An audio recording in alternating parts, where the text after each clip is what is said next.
Hello, good morning, everybody. Welcome to an at-home edition of The Sweat presented by DraftKings. I am Emerson Lancia, so we're going to be talking college football best bets throughout the next 55 minutes or so. Sticky Puck takes a trip to Finland. And will the Astros collapse once again with a 3-2 World Series lead? We're going to start with NFL high or low, though, with two of my favorites, Jeff Ulrich and Pierce Dietrich. Guys, the Bills were 12.5-point favorites prior to what, maybe an hour or so ago. Now they're 11-point favorites against the Jets on the DK Sportsbook. Jeff, I have no idea why the hell this line moved so much, but you think it's too high, too low?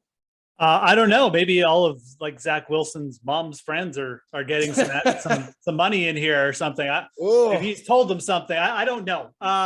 Look, it was 12.5. It was, and it's dipped down to 11. You've got to think that, maybe after seeing some, a big underdog cover last night, that maybe some sharp action is starting to get onto the Jets at a big number. Makes a little bit of sense. You look at what the Jets have done this year. They've kind of played like they have an elite defense. I mean, they're really good at just limiting yards per play. You look at just their record over the last 5 or 6 games. Even when they've lost, they haven't lost by that much. They've really only been blown out in one game, which was week 1 against Baltimore. And that game was actually pretty close. So until the very end.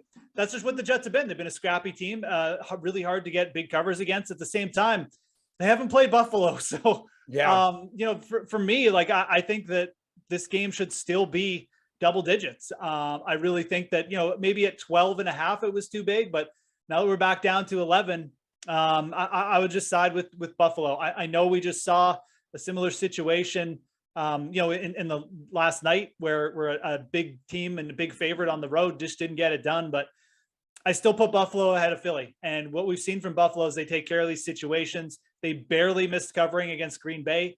I don't think that they missed that here. Pierce, Josh Allen and the Bills were not happy about their offense slowing down in the second half against Green Bay. And then you also get the Jets, who seemed to lost their winning formula by needing to go to maybe a little too pass happy there with Zach Wilson. I could see the Bills making corrections, but I don't necessarily see the Jets making any corrections. This line was too low before. It's way too low now. And Jeff mentions that, the Jets are winning games and they're scrappy, but you got to look at that schedule. They've been scrappy. They've been winning games and covering against some pretty tough opponents. Buffalo is something else. Yeah, the Jets defense has been good, but if they're good, then Buffalo, their defense are gods. It's unbelievable what they're doing this season. Look at the Bills. They've gone over once this time, just once. They're always going under, and yet their offense ranks second in points per game. Yeah. That is a crazy anomaly, but what it tells us is this defense is an absolute monster. I think it's number 4 in DVOA, probably should be number 1, and they're facing an offense that ranks in the bottom third, and that ranking is based on when they had a healthy offensive line and when they had Breece Hall. The new version of the Jets offense is very bad, and it's facing just a monster in a defense. Buffalo 4-2-1 against the spread. Their average margin of victory is 15 points. Yeah, I have no idea why this line went low, but I will take it and say thank you. Dude, the Jets are brutal at covering the spread, especially against the AFC East. 7-20 ATS in their last 27 division games. It's disgusting. Another huge spread on the board here this week, Jeff, is going to be Kansas City and Tennessee. I mean, these are 2 division leaders. I believe these are 2 5-2 football teams. So what is it currently? So it's at 12 now, down from 12.5. Titans have also beat the Chiefs in 4 of their last 5 matchups, and I believe the Chiefs have not covered in their 3 games at Arrowhead this season. So is this too high? It actually is. I don't really like it, but this is one of those situations where I think you kind of roll with history against the Chiefs. Like, they just have not taken care of these spots. It's just been, if you bet the Chiefs to cover these big spreads when they get inflated, when they're coming off a big win, you're out, man. Like, you do not have a winning record. You mentioned it, like at home at Arrowhead, they're just not good at covering these games. I get all the situation that's going into this. Tannehill probably out. Like the Chiefs have actually been pretty good at stuffing Derrick Henry. They've actually been okay against the run here, but Tennessee is also just a team that gets perennially disrespected on the betting lines. I mentioned it last year, like going into spots where they were the division leader and being like over a touchdown underdog against the Rams, and then they win the game outright. Like I get the Malik Willis is a very limited quarterback, but you still got the Derrick Henry factor. They're going to dial up some more RPOs if he's starting. Like they will probably move the ball, and their defense has been pretty good of late too. It's actually really improved, especially against the run after their first couple games. So I think Tennessee will do enough here. It's one of those spots where I think you just plug your nose, you take the points, because there's just a big history here of the Chiefs being at home at Arrowhead, having these inflated lines and just not covering for us. Yeah, what do you think here, Pierce? Because I know in the past, the Titans tend to give the Chiefs a problem because of their dedication to Derrick Henry and the running game, limiting the opportunities for Patrick Mahomes.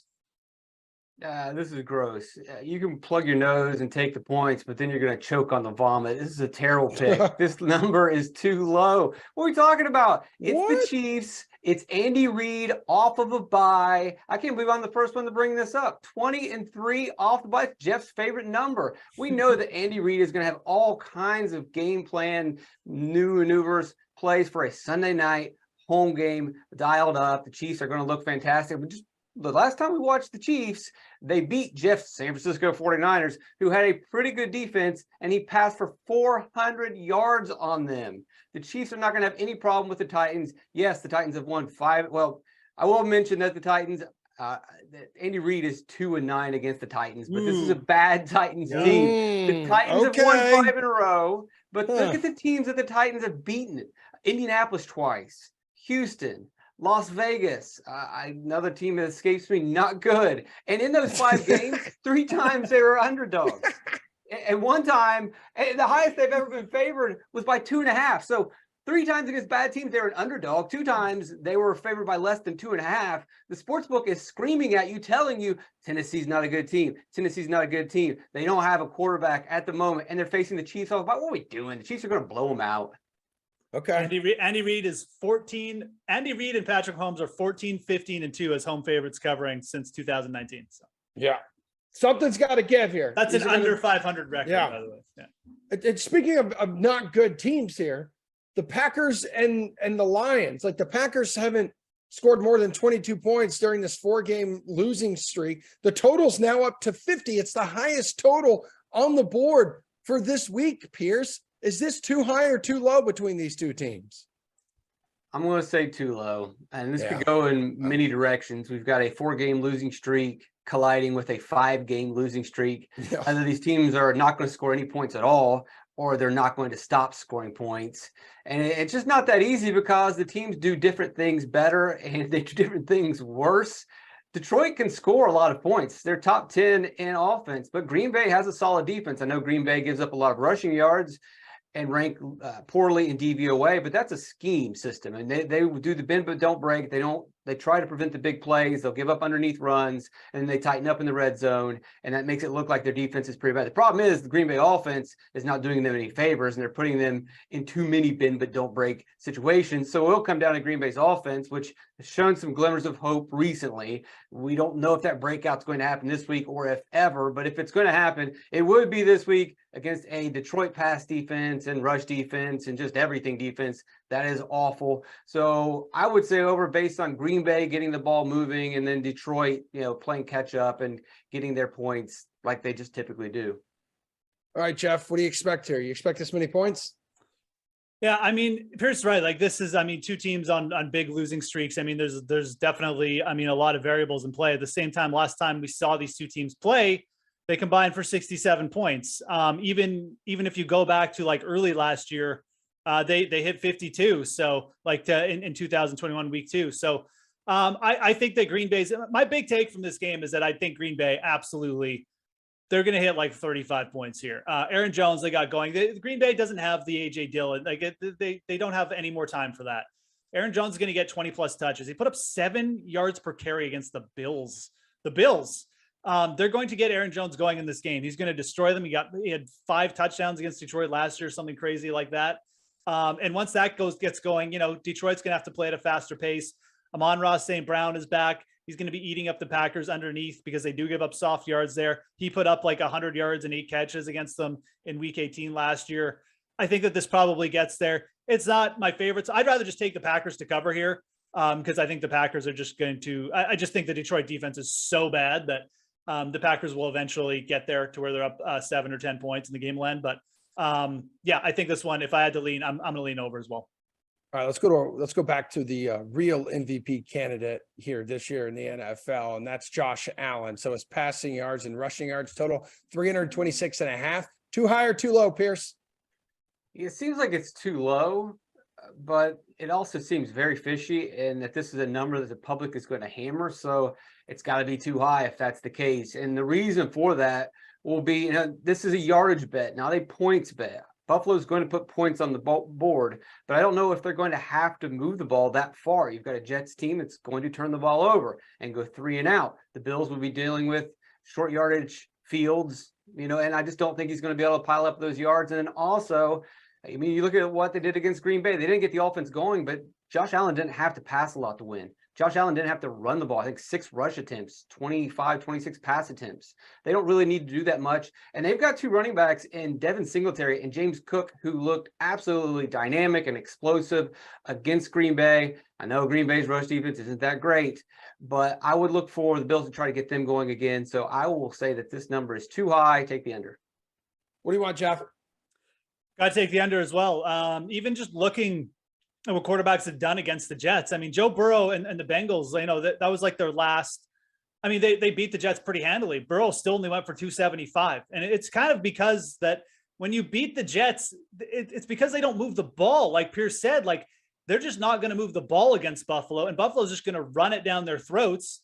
And Allen isn't going to really have to sit back there and chuck it that much. I think this is actually a pretty big line. I think it's a pretty easy under, to be honest, for a lot of reasons. And then the other factor is, I mean, like if we get a pick 6 or something here, or like a fumble or a couple of fumbles from Zach Wilson, I mean, there just won't be any yards for Josh Allen to get. So yeah, I see this game going, like the Jets have just been a weird team where regardless of if they're winning or they're behind, the opposing teams just don't get many yards against them. But it's not necessarily because they're really good. It's just because their offense is so bad, I think. So yeah, for me, this is an easy under. And as Pierce alluded to, it's probably going to be one where you're going to be fading the public, which is always a good situation to be in, regardless of what bet you're making. All right, guys, we are out of time because we got to get to my conversation talking more about week 9 around the NFL with Mike Golick Sr. right now. Okay. All right, dude, don't yell at me. A record 10 teams making deals on Tuesday. I know you're a defensive guy, so I need you to do me this. I need you to tell me which dude will have the biggest impact with his new team. So we're going to go Bradley Chubb in Miami, Robert Quinn with the Eagles, or Roquan Smith in Baltimore. What do you think? Oh, boy. Wow, that's a good question. I might lean toward, Bradley Chubb in Miami. I think just for the fact that you sit there and look at where these teams are from a sack standpoint. Philadelphia, they already had an excellent pass rush. I think they have like 23 sacks or something like that. And Miami, I do not believe is there. I'm trying to find where they are as far as sacks are concerned, but they're not up as high as that. So I look at a Bradley Chubb going to Miami. Yeah, they have 15 sacks. The only issue, because you look at what Von Miller did, last year for the Rams. So I think Quinn went to a team that already is really good at pass rushing. But what Bradley Chubb can do, my only concern there is out of the full 4 years he's played, which is 65 possible games, he's played 41. So he's missed 24, if my math is correct. Yep. So he's had an issue with missing some games, and he kind of like the Christian McCaffrey, which I think was a great move going to San Fran, but, guy who's been nicked up. So if he stays on the field, I think that's the one that could probably do the most. Roquan Smith's a tackling machine. He's a leading tackler in the NFL. But when you're talking about sacks, you're talking about possibly forcing fumbles. So I would look at Bradley Chubb as maybe being the most impactful. Yeah, I would agree with you there because he is a little bit high risk, missed those 24 games in 5 seasons.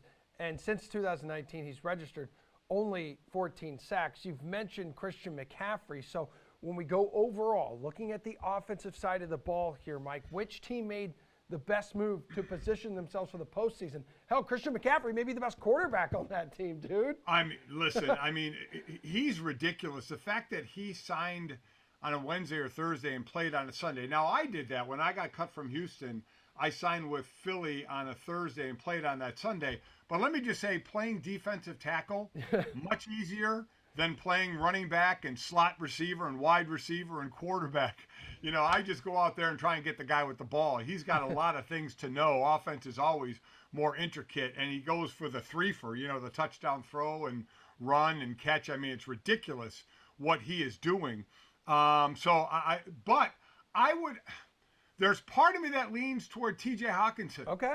Irv Smith is going to be out 8 to 10 weeks. He goes on IR with the high ankle sprain for Minnesota. You know the weapons they have, and Dalvin Cook and then Thielen and Jefferson.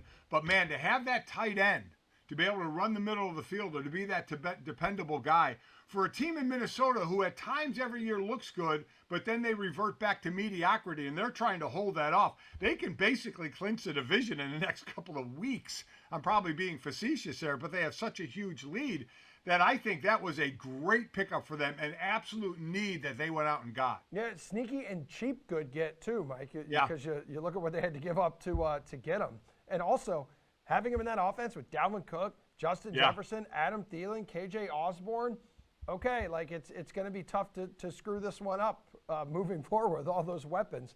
There's rarely a quiet day in the league, Mike. And Tuesday's trade deadline, it was another level here of chaos.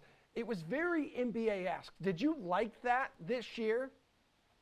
So in the 25 years of me doing morning radio and TV, the NFL trade line was just a date. Yep. That was it, because there was nothing that went on. It was always basically around really the baseball trade deadline, where you had the buyers and the sellers, who was making moves, certainly the NBA trade deadline as well. So I love this. I mean, this isn't just people who you don't know the names of. These are big moves to help teams put them over the top, because, you know, it's kind of like you repeat what you see worked. You know, you see that wasn't a trade, but you see Tom Brady go to Tampa Bay, win a Super Bowl. Matthew Stafford go to the Rams, win a Super Bowl. They pick up Von Miller along the way in a trade much like this, and he has such a big impact for them. So I think it's absolutely awesome. I think, and the reason is we had been an old school league with GMs and coaches were older, and it was like never done. They never felt that you could bring in a guy this late in the season and have him, you know, assimilate to the offense or the defense and have some kind of impact. But we have younger GMs now. We have younger coaches who say, yeah, bring them in. They can help. Again, Christian McCaffrey went in on a Thursday and played on a Sunday. You can always spoon feed the playbook so you don't have to know the whole thing and get guys out on the field. For DNs, you know, like Chubb and Quinn, it's a lot easier. Line up on the outside and go get the quarterback. You know, I mean, that's why I think it's changing a little bit, because we see GMs and coaches at a younger age saying, you know what, this can work and we're going to go for it, and they have. Mike, let's go to the Sunday slate. Rams visiting the Bucs here. Both teams are entering desperation mode. Which side needs a win more on Sunday between these two? Well, I mean, I look at those divisions right now, and quite honestly, the NFC South stinks. Terrible. I mean, you have Atlanta on the top at 4-4. Then Tampa's right there with New Orleans. Carolina's not far behind. So I think Tampa may have an easier road to the playoffs because the division stinks. As far as the NFC West concerned, the Rams aren't playing well, but Seattle's playing well right now. I think San Francisco is going to continue to play well. I think San Francisco is going to end up winning that division. So you want to be in the battle for the division, even though there's that extra wild card now. And I think Tampa Bay has the better shot at that, being the division they're in. So I would say there's more pressure on the Rams trying to get this win and stay close to the top of that division. Yeah, both those teams, like neither one has a reliable running game now, too. They've all become like these one-dimensional, like passing games. And I'm glad you mentioned Seattle playing well. It just so happens that they are 2-point underdogs on the road against the Cardinals, who they've already beaten this season. Like, when do we need to start showing more respect for Geno Smith and the Seattle Seahawks, Mike? Man, somebody needs to talk to the people that make the lines. They're usually really smart, aren't they? Yeah. I mean, we're usually going, wow, how did they know that? So I'd like to know how are you making that line? Because I would without now I know the Cardinals have started to play a little better, but I honestly don't know who they are yet. I really, really don't. And Seattle has just proven week in and week out, hey, well, we got this young kid Walker running the ball well. Gino's throwing incredibly well. You got excellent receivers in Lockett and Metcalf. So I like what they're doing right now. That's a team I thought was in rebuilding mode. Kudos to them for what they were doing. And it's just a matter of maybe kind of like the Giants and or the Jets. We all aren't just buying into it yet, and they just keep going on the field and proving it. So about last night, rookie shortstop Jeremy Pena drives in 2 key runs. Veteran ace Justin Verlander battles through 5 innings to pick up his first World Series victory. And just like that, the Astros are on the cusp of this course second championship. It's first since the sign stealing scandal. RotoWire's Eric Halterman, I'm happy you're here, but as a Phillies fan, I know you are, and I know you are simply not happy. Who or what saved the day for Houston last night, man? Yeah, I mean, at least we got some hits. It's never great when you get as many hits as your favorite team does in a playoff game. Yeah, it seems like pitching back for Houston. It was really shaky. 2 out of 3 very bad starts to start this series, but following the no-hitter, I mean, Verlander wasn't amazing. He did walk 4 guys, but did more than enough to get them back. And the Houston bullpen, again, I guess they gave up a run. So one of the worst performances of the playoffs for them. But man, it just seems like once the Phillies chase the starter, they're not scoring a lot more the rest of the way. The Phillies on the other side, though, they couldn't ask for much better than 3 runs allowed in a bullpen game. Guess maybe your dog disagrees there. But sorry, I'm trying to get them to, yeah, I'm going to go on mute for just 1 sec. Keep answering. You have a great answer. Well, I am interested in what they have to say, but I guess maybe the crowd is less interested in their baseball takes. Syndergaard, for his part, was okay, but having him start the 4th inning, I just don't know. Maybe this is just hindsight talking, but the plan probably was to have him go through the order once. He was pitching well, but he's still the guy who pitched his way out of the rotation late in the year. Can't help but wonder if the Phillies had pulled him a batter earlier, if that game is still going on, because it doesn't look like many people are going to score the way the bullpens were pitching. Yeah, dude. There was also Altuve did a good job just setting the table nonstop for Pena like all night as well. So like it, Altuve's definitely out of his hitting slump. Yeah, I mean, they have so many good hitters over there that they can afford to have one of their best ones go completely off for weeks and still be fine. Yeah. Want to talk some DFS for game 6. So let's see. Valdez and Wheeler are on the bump. Wheeler's got knocked around, or he did at least his last time out. It was good to start the postseason. Valdez pitched brilliantly in game 2. Had cheating accusations there as well attached to him. You like one of them to captain? I know you've been big on saying you got to go with one of the starters here. Yeah, you do pretty much want to go with starters in these showdown things unless you have a compelling reason not to. They just score so many more points per game that even if everybody else is doing it, I pretty much want to be doing it too. Maybe you change things up in very large contests that only pay up a small portion of the best lineups. But in general, I'm sticking with the pitchers, and I'd be happy with either pitcher here. Valdez is more trustworthy. He's been pitching better lately, although for Wheeler, really, it was only the one bad start, but his velocity has been dropping at the end of all of his starts. So I think it's much easier to see things going wrong for Wheeler than it is for Valdez. If you're pitching so well, people are accusing you of cheating. Things are going pretty well for you.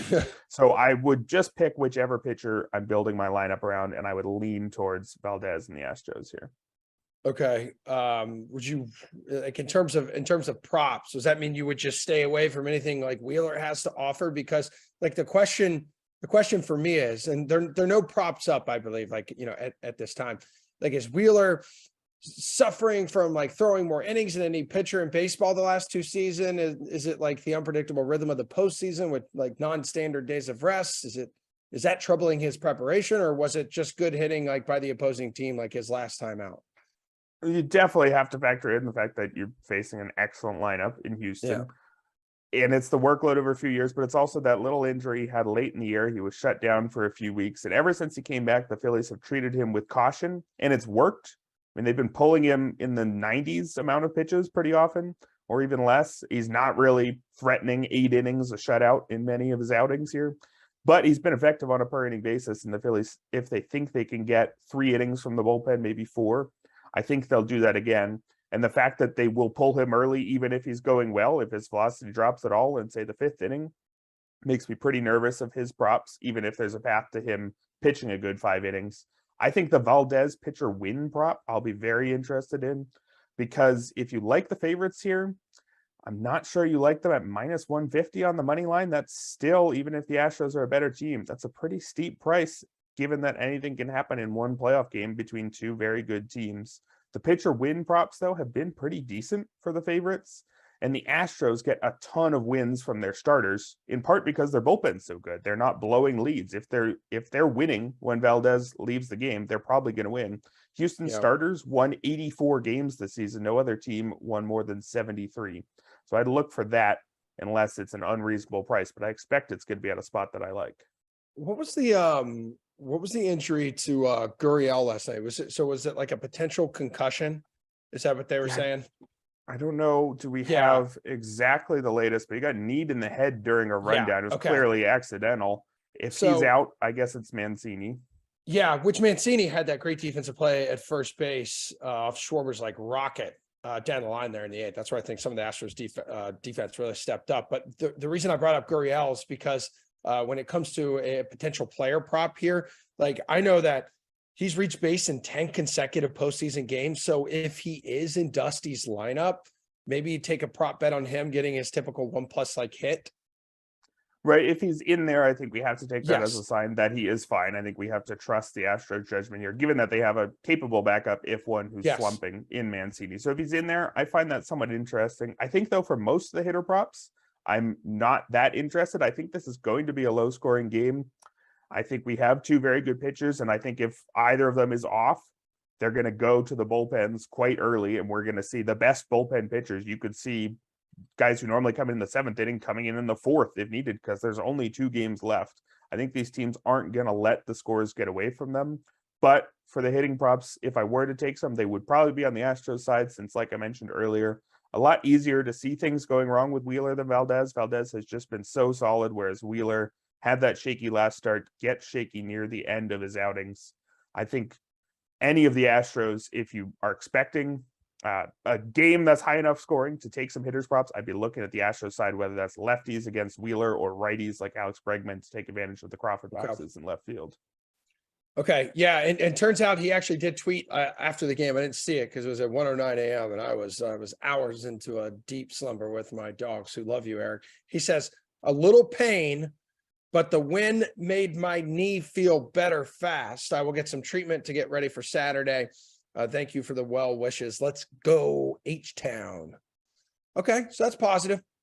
Yeah, I don't know how he hurt his knee when it was Hoskins' knee that hit his head. I don't know if we should take this as a sign that his head isn't fine, but hopefully he's okay. Who knows? Okay, so we'll get you out of here with this, dude. Teams that lead the World Series 3-2 and have the remaining scheduled games at their home ballpark have a 21-8 record. But we remember what happened in 2019, right? With the Astros returning home with a 3-2 lead, only to lose in heartbreaking fashion to the Nationals. What's your gut telling you?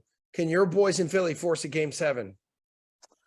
So I think it's more likely than not the Astros win here, and I would build my fantasy lineups around the assumption that the Astros are going to win, but I don't think it's minus 150 that the Astros are going to win. I think if I'm betting this game on the money line, Phillies plus 130 seems fine to me. I think they're correctly underdogs, but to me, it's a plus 110, plus 120 underdog.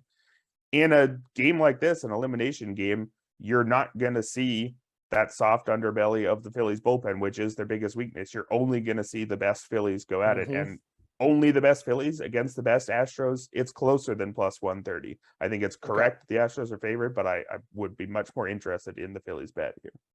Yeah, dude, you could still get Houston winning in 7 with plus 280 odds. You want to bet the correct series score, and then Phillies winning in 7 plus 450. All right, Eric. Seem fine enough to me. Yep. Yeah. I enjoy this off day. You as a Phillies fan and enjoy your Saturday. Okay. We'll be rooting for Yeah, your happiness. I hope I do. We'll see. All right, man. Later, Easy E. We are going to get into some NBA price check right after a real quick conversation that I had with Steve. We're diving into Sunday Night Football, everybody. What's up, everyone? Emerson Lazia here, sitting next to DraftKings contributor Steve Buchanan, all the way over there. Welcome to this week's Showdown Spotlight presented by KFC. So we got the Titans and Chiefs and Sunday Night Football. We got a couple division leaders here. We got a couple 5-2 teams.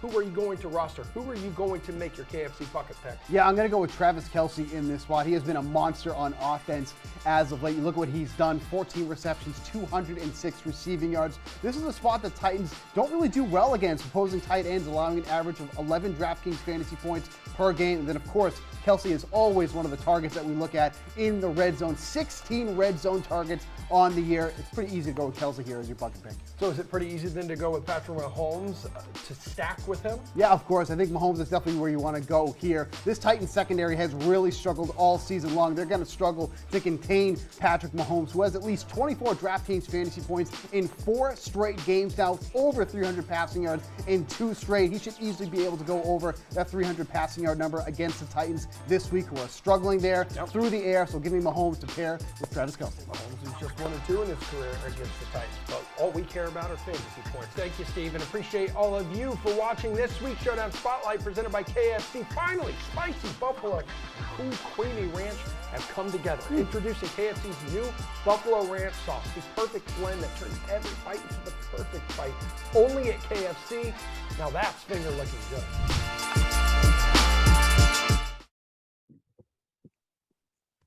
All right. This segment, we're calling NBA Price Check. We have 12 games. That's a dozen games, Gary and Thorne and Jeff Pratt, to rip through here. And I'm going to need you to give me a player at the following positions in the following price ranges. So I say, hook me up with a guard over $7,500. And Garion, you say? I say Drew Holiday, who seems like he's pretty massively underpriced in that at just $8,100. He's been a monster. Really, if you take out like the first game of the season, which was kind of just underwhelming for him, he's been absolutely fantastic in the last 6 games Milwaukee has played. He's got a 27% usage rate, sort of in the stead of Chris Middleton, having to fill that secondary role next to Giannis. He's averaging 1.35 DraftKings points per minute because he's also a monster on defense. He can get you steals. He'll get you the occasional block. Holiday's really showcasing what he can do right now. And he's always been someone who's considered a better real life player than a fantasy player. But without Chris Middleton there, he's been absolutely fantastic. And then you've got the matchup tonight. Minnesota, fine defensive team, middle of the pack so far this season, but they run at the 4th fastest pace. So this should be a pretty up and down game. I think Holiday hits a ceiling here, which is probably around 50 DraftKings points. Jeff Pratt, please share with me your guard over $7,500. Should we just get the Celtics pick out of the way now, Emerson? Yeah, I think we should. ahead. Why not? I'm going to be picking who will likely be the less roster player of the 2 Celtics superstars, which is Jaylen Brown at 8,200. I do think that Drew Holiday is an awesome pick by Gary, and I'm going to be talking about Jaylen, who has been almost just as productive as Jason Tatum over their last 3 contests. He scored 48 plus fantasy points twice. His usage rate has also been really high lately. It's eclipsed 32% every game over that mini stretch that I just talked about. He's drawing the Bulls tonight. They rank dead last in fantasy points allowed to wings. Boston also lost their last game against the Bulls a couple of weeks ago, and Jaylen didn't play that well. So I'm sure he'll be looking to bounce back tonight. Okay. Feels good. Feels good. Also, I see the conspiracy here. I don't know if we're going to get to all the categories, but center below 6K and suddenly Pascal Siakam's not a power forward, so I can't talk about the Raptors. I see what's happening. It's fine. Don't worry about it. my man, dude. My man. You're on to producer Drew and producer Samir behind the scenes. Guard under $4,500, Jeff Pratt. It's okay, Gary, and I'll talk about a former Raptor here, or at least a former Raptor for maybe 5 games or something last year, whatever he played. Goran Dragic, who I think is $3,600. He is a certified Celtics killer. I talked about the Celtics positively last pick. I'm going to talk about them negatively this pick. Yeah. That guy steps on the floor, and every Boston fan knows they're in for a long night. He's averaged nearly 15, 5, and 3 against Boston over his career. I could certainly see him putting up a similar stat line tonight. And he's also finally settling into his role with the Bulls. He scored 24 plus fantasy points in back-to-back games. He saw a ridiculous 35% usage rate on Wednesday. He should only add to his resume as a Celtics killer tonight. Darian, do you have a Celtics killer? I don't think he's played them that often, but he does play for the 76ers. So there's a chance he becomes a Celtics. Of course, killer. always. Okay. Yeah, I'm going to go with DeAnthony Melton. Didn't play on Wednesday, was a late scratch in that game. Not listed on the 76ers IR tonight. So you have to assume he's going to be back. He's going to be starting because even though he was filling in for technically Joel Embiid in their starting lineup, that small ball lineup with PJ Tucker at center, he's now going to be starting in place of James Harden, who's going to miss the next month with a foot injury. So even if Embiid plays, I think Melton's fantastic. He's just that sort of going to play 30 to 35 minutes type of guy. He's shooting over 40% from 3-point range. He actually leads the NBA in steal rate at 4.5% this year. So he contributes in every single category. But if Embiid doesn't play, we're dealing with like a super small sample here, only 30 possessions, I think 12 minutes of actual playing time. He's averaging 1.41 DraftKings points per minute when Harden and Embiid have been off the court so far this season. So suddenly, if Embiid doesn't play, I think Melton like almost becomes one of the best cash game plays on the entire slate. Yeah, over 20 DK points in each of his last 5 games, including 2 where he topped 30. All right, Gare Bear. How about a forward north of $7,500? Garion. Going to go with Paul George at 9,500. Obviously, the narrative here is pretty simple. No Kawhi. So far this season, he's got a 33% usage rate. He's averaging almost 1.3 DraftKings points per minute with Kawhi Leonard off the court so far this season. The Spurs are like your ideal fantasy matchup. They're second in pace, 24th in defensive rating. The thing I think is really important to note here, especially considering the Spurs lost their last game by 43 points, this should be a tighter contest, which should keep George's minutes projection in its normal range. Keldon Johnson, Devin Vassell, both not on the injury report. Both should be back for the Spurs tonight, who we saw be way more competitive than we expected early on in the season. So I think with those two guys back, arguably their two best players, they'll be able to keep this game close enough where George has to play over 32 minutes tonight. And that'll be enough to bring back value at this price point. All right, Jeff, who do you like here? A forward who's going to cost you a little more change here. You know, Emerson, I've told people to pay up for Giannis in at least 2 straight shows with you. And more often than not, it works out. But we've got to mix things up. So I'm going to be picking Kevin Durant at 10.3K. It's an obvious choice here. I'm sure he's going to be played by a lot of people. The Nets are clearly in the midst of considerable turmoil right now. But KD's been a constant source of production for them. He's averaging a career high 32.5 points per game. And that's understandable because he pretty much has to carry his team. And that's exactly what he's going to have to do to another level with Kyrie Irving suspended for at least 5 games. His usage rate has been through the roof. It's dipped below 30% just once this season. He's going home tonight to play the Wizards. They rank 22nd in fantasy points allowed to small forwards. There's just too much working in KD's favor for him not to have a huge night tonight. Yeah, and against the Wizards, who've let opponents shoot an average of north of 40% from long range. Okay, Jeff Pratt. Now do that thing we like with a forward under $4,500, Mr. JP. I will, and I'm actually going right back to that Wizards-Nets matchup, but I'm going to the other side, and I'm taking Rui Hachimura. And it feels like Rui has fallen under the radar of most NBA fans at this point, and that's just because he doesn't play enough games. He's always hurt. But that being said, when he does play, you're getting a double-digit scorer who is also a consistent presence on the glass, and that, you know, is exactly what you need if you're looking under 4,500 on tonight's slate. He scored 30-plus fantasy points in 2 of his last 3 games. The Nets, I believe, are dead last in points allowed to forwards. That sounds like a recipe for success to me. All right, someone who's cheap at the forward position, who has a recipe for success, Garion. I'm going to stick in that same game. Let's go back to Brooklyn. I will say it's a little nerve-wracking trying to figure out who's the value play on the Nets. Not only are so many people missing. I mean, aside from Kyrie Irving, obviously Ben Simmons not back yet. We found out a couple minutes ago that Seth Curry is going to miss his third straight game tonight. Jacques Vaughn, we've only seen him in controls of this team one game. So like, what do his rotations look like? There's some mystery here, which means the floor for some of these guys isn't that high, but I still think Edmund Sumner is in a really good spot. He's actually got eligibility at basically every position but center. He's a point guard small forward on the DraftKings sort of positional app, which is fine. I guess that's cool. Never really heard of that position before, but Sumner, I think, was the sort of backup point guard out of desperation in their last game. And again, Kyrie played in that game against the Bulls on Tuesday, but Sumner played 22 minutes off the bench. He had 5 assists in that contest. And now there really isn't a guard you're going to turn to aside from maybe Patty Mills, but he's almost been phased out of this rotation. So I think Jacques Vaughn sort of showed his hand in that Tuesday matchup. He clearly likes something that Sumner brings to the table. I wouldn't be shocked if Sumner starts tonight because someone has to. I mean, KD's going to play point forward. We know that, but I think Sumner's going to be the guy in that secondary creating role, again, with no other point guard options available to the Nets right now. Okay, we did get to the question. We got to the question you didn't think we would get to. Best center under $6,000, Garion. I'm going to go back to that Milwaukee-Minnesota game just because I think it might be the highest scoring on tonight's slate. Brook Lopez has been really, really good so far this season. He's $5,600 tonight. He's blocking shots. He's doing Brook Lopez stuff. He's got 30-plus DraftKings points in 3 of his past 4 starts.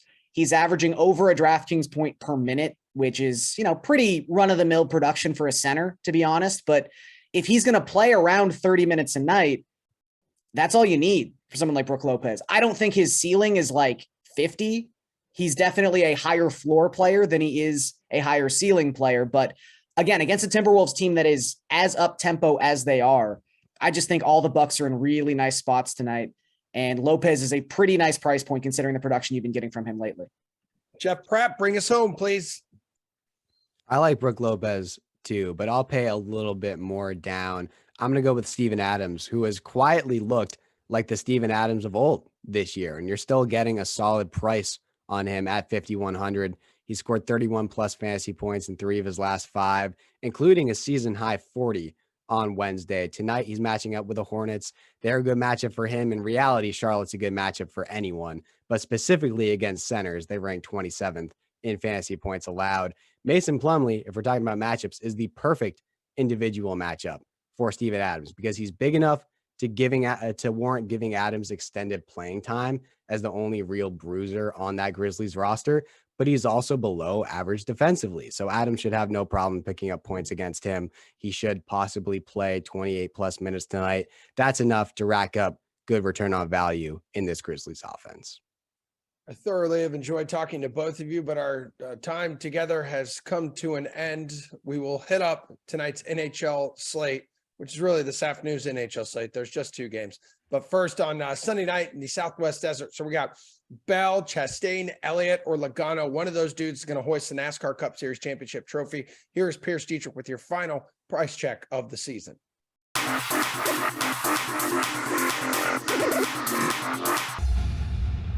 Welcome to the price check. I'm Pierce Dietrich. Let's look at the salaries for Phoenix, whose salary jumped up this week. Christopher Bell, $9,300 up to $10,700. JGR has 1 car in the championship race. It's their best car, and it's their best short flat track driver. Ross Chastain, $9,700 up to $10,400. He's the least likely of the championship 4 to lead the most laps, but he very well could lead the last lap. Austin Cindric, $7,100 up to $7,800. Penske has 2 cars in the championship race. No one is working on Cindric's car this week. Whose salary dropped this week? Kyle Larson, $11,700 down to $10,100. He could lead some laps at some point, but paying up should be reserved for championship 4 drivers only. Denny Hamlin, $11,400 down to $9,900. Similar to Larson, paying up for an elite non-championship driver. That should only happen if you're chasing place differential points. Ryan Blaney, $10,400 down to $9,100. Not sure why his price dropped. He's a championship driver, and he led 143 laps in the spring race at Phoenix. favorite play of the week, Chase Elliott, 10,900. You got to play the championship 4. So how about the 2020 champ that won at Phoenix? Oh, by the way, he's got the best pick crew in the business. Todd Gilliland, 5,100. Hey, it's the last one of the season. You knew I was either going to pick Stenhouse or Gilly. Let's go with Gilly. Finished 19th in the spring race at Phoenix, and he got top 15 last week. All right, guys, check out DK Nation for all your DFS information and needs. If you got NASCAR questions, find me on Twitter at Race for the Prize. I'm Pierce Duggan. Catch me on DK Live.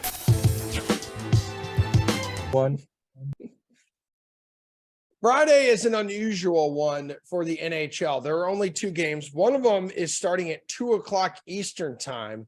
Why the hell is that? Because it's happening in Finland, which has the most heavy metal bands per capita in the world. But have no fear, RotoWire's Paul Bruno is here. Paul, the league has cleared everything out to give this matinee a showcase between Columbus and Colorado and Finland. What's the bet you like? Well, you can bet that I'll be on my couch watching this game, number one. And I also note that despite the fact that Patrick Laine's only played in 4 games and got 1 point, I think he's the guy that's going to be extra motivated to show his native land what he's all about once again. So I'll be spending some money to get him into my DFS lineups. But I think that also lends a play toward the under-evaluated squad in Columbus. I think they're might be perceived to be over their heads against Colorado, but the fact is the Avalanche haven't played lights out yet this year. They have their own Finnish star in Mikko Rantanen too. Let's not throw shade on him. He's a great player too. But I just think Patrick Laine is going to take this opportunity to showcase his stuff in front of his friends and family, and I think that gives me a good reason to lean on the Columbus club on the money line for plus 200 here. Only other game on this slate is Buffalo at Carolina. It's the Sabres here, dude. A surprising 7-3. While on the other side, you kind of figured Brent Burns and the Canes were going to be a perfect fit. Who are you captaining in this DFS showdown? Well, I love this matchup, so I think it should be a great game. Carolina's only played 3 games at home, so I think they'll be happy to be back in their barn tonight, where they tend to dominate pace of play and the shot clock as well. I go to their top of their lineup for Sebastian Aho to be my captain. He's off to a nice start with better than a point per game so far. And you know he's going to get all the high leverage minutes in offensive zone starts against the Sabres' 2nd through 4th lines. That should afford him a number of scoring opportunities and staying away from Alex Tuck and Tage Thompson. All right, brother. So now player prop. Got a player prop you like between Buffalo and Carolina? You know what? I think I lean on the home side in this one, and I take the fact that the last change is going to go to Carolina. So Eric Comrie is going to be in net for the visitors. I take the other side and look for the starting goalie. It's going to be Antti Raanta. I think he's the guy that should be captain. In a short slate, you got to go for the winning goalie in the most compelling matchup, and I think that's the case here. So take that one for sure. All right. What's the play for the total?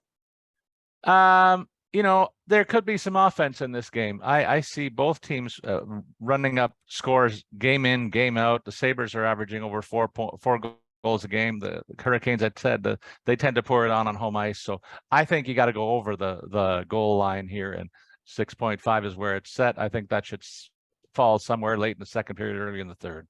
Yeah, I feel like these goalies are going to see a lot of rubber headed yes, their sir. way in this game. Sir. Okay, we'll get you out here with this puck line or money line side you like.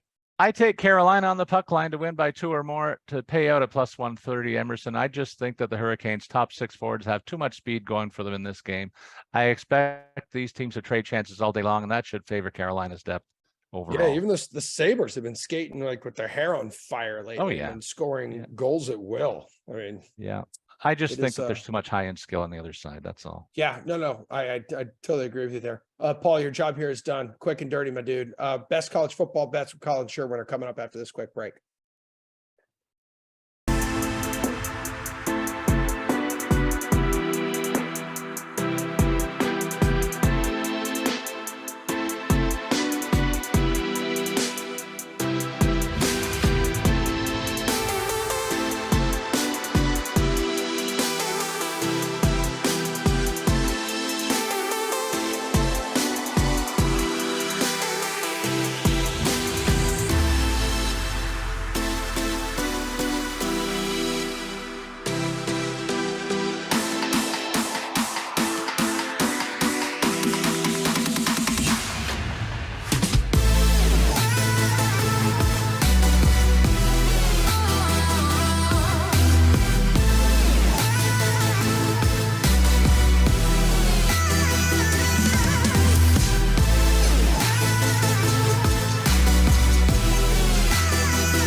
All right, we're diving right into it with college football bets.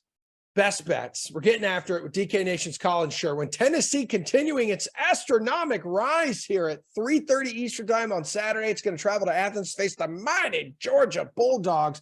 What is your best bet in this game, dude? Feels like the college football playoffs really begin this weekend. So I went to the World Series this week, and tickets for this game are more expensive than going to the World Series. That can't surprise you. It's SEC football. It's like two of the best programs in the country, and nobody likes baseball anymore. That's why we have a podcast called Baseball is Dead. I agree. And believe there were empty seats at the World Series. I can't believe it. But Georgia's going to cover this game at home. I opened this game on my own personal line at 10.5. It's down to 8. I don't see any injuries or anything along those lines where I don't think Georgia's going to cover. I hate taking the chalk at home like this. Hendon Hooker's my favorite player in the country. I am rooting for Tennessee here. I think it'd be a great story if they could finally get this thing turned around after 20 plus years or whatever. But Georgia's just got too much talent, especially on the lines. I don't think Tennessee's seen a defense that can compete at this level. Remember that Alabama defense, they're a little shook this year. This will be the best defense that Tennessee plays. They're on the road. I think the number's just gotten too low. You know, if it was on the other side of 10, I'd do something else. But I think with 10, with only 8, give me Georgia. Look at that Alabama defense, man. On the other side of the SEC, there's LSU, there's Bama. This is a night game in Death Valley, dude. That's a big advantage for the Tigers. You like them for an upset? I don't know about upset, but I do like it with 13.5. Look, this LSU team is just playing a lot better football right now. And again, this Alabama defense, there's still a lot of question marks out there. I don't know if they can lock up on the corners the way that they need to in this game. I think LSU is going to be able to run the ball a little bit off of that. So, yeah, I kind of like LSU in the points here. Night game, Death Valley, and LSU's only had really one stinker at home, and that was against Tennessee. I think they just got a little shook there. Since then, they've played much better football. I think this is a better team now than they were when they played Florida State, when they played Tennessee. So, yeah, I'm going to take the 13.5 here. And Bama has won this game 10 of the past 11 times. The one loss came courtesy of Joe Burrow when the former LSU quarterback was having that historic season in 2019. How do you feel about Notre Dame's chances of knocking up Clemson, shaking up the rankings a little bit, dude? Man, I hate this game. I just don't want to be on any side of it. I can't tell you what's going to happen. I think DJ Ogelele is going to turn the ball over. And I think Clemson's defense, which has been good, not great this season, should be able to shut down Notre Dame. I just don't want any part of this game. For me, this is a complete stay away. Maybe if you watch the first half and you see something, you can see, like, let's say Clemson's really getting a lot of penetration. They're really getting at Drew Pine. Maybe that's something that will be sustainable and continue into the second half. But man, for me, this is just one where you just sort of have to shrug your shoulders and go, I don't know. And so for the I don't know game of the week, just stay away. There's plenty of other stuff on the board. Go bet that. Yeah. And it's a small, like the number 4 ranked team in the country, just a small favorite against an unranked foe. Yeah, because Clemson's a lot of smoke and mirrors. Them being number 4 by the committee is just a joke. I mean, TCU, the most underrated team in the country, being left out of the top 6 is an absolute joke. Go Hypnotoads. But I just can't believe that. Look, on a neutral field, I'm taking Tennessee or TCU over Clemson right now. I mean, that's just me. I know the numbers don't line that up, but that's just how I would see it. Yeah, you're going on a rant. I need you to reel it back in. Okay, give me an upset brewing this week.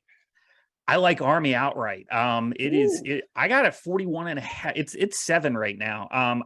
It opened 41.5 on the total. By the way, we're always going to be under on these totals.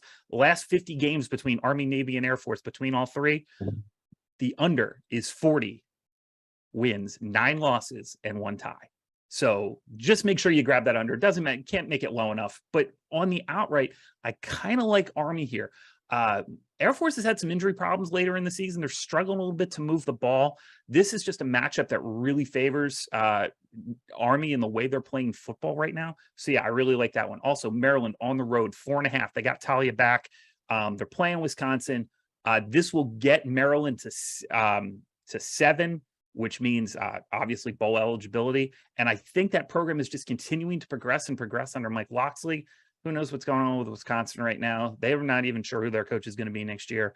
I just like Maryland in the spot to score a lot of points. I don't know if they win outright, but I really like them to keep it close. All right, last one for you.